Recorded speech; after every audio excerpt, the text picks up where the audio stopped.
Salut tout le monde et bienvenue sur What Catch Saturday Night Main Event. Et quelle soirée, avec au programme 4 matchs bien rythmés, avec beaucoup d'intensité.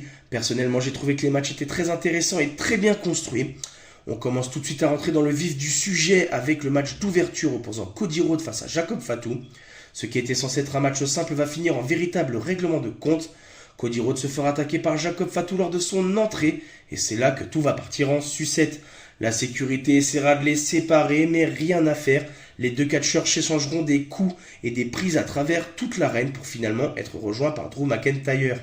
Il interviendra en projetant une première fois Jacob Fatu à travers une table et fera de même pour Cody Rhodes, mais juste avant, il lui portera un coup bas au niveau des parties. Nos deux catcheurs seront donc au sol, laissant Drew McIntyre seul face au public de Montréal. Il n'y aura donc pas de match annulé, pas de gagnant. J'ai noté quand même ce match 4 étoiles sur 5, un très bon opener, si on peut l'appeler comme ça nous met directement dans le bain, ça nous annonce la couleur pour la soirée. On continue avec le deuxième match, c'est celui pour les titres par équipe féminin, opposant Rhea Ripley et Io Sky face à Liv Morgan et Roxanne Perez. Un match propre et agréable à regarder. La grosse force de ce match, c'est l'alchimie entre Rhea Ripley et Io Sky.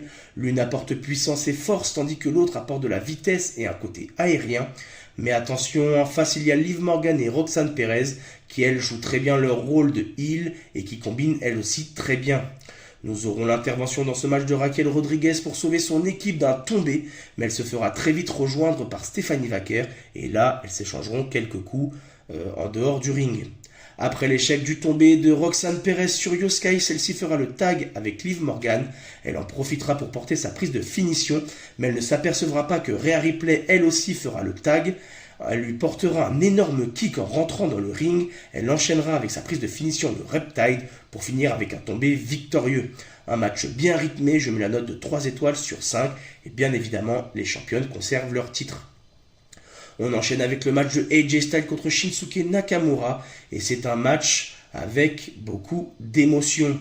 On rappelle que les deux hommes ont une rivalité qui ont débuté à la New Japan Pro Wrestling et qui continue à se poursuivre à la WWE. Le début de combat est technique et intense avec quelques provocations entre les deux catcheurs. Nakamura domine par moments avec quelques kicks et des tentatives de Kinshasa. Mais dans le final, c'est Styles qui contrera le Kinshasa. Il enchaînera avec sa prise le Phenomenal Forearm suivi d'un Style Clash pour le décompte de 3. Victoire de AJ Styles. Après le match, bien évidemment, les deux hommes partageront un moment de respect. Ce combat a été perçu pour pas mal de personnes comme un hommage à leur histoire commune. Un moment fort pour AJ Styles car on approche de son match où sa carrière sera mise en jeu face à Gunther. Et ça, je vais pas vous mentir, ça me fait très peur.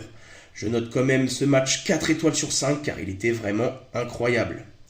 On finit avec le dernier match de la soirée, le Fatal 4-Way. 4 superstars avec une seule opportunité à la clé, affronter l'une disputée WWE, Drew McIntyre, pour le Royal Rumble. L'ambiance était enflammée, particulièrement avec l'ovation pour Sami Zayn. Bien évidemment, celui-ci jouait à domicile. Porté par le public, Sami Zayn résiste quand même à plusieurs attaques de Damian Priest, à l'explosivité de Trix Williams.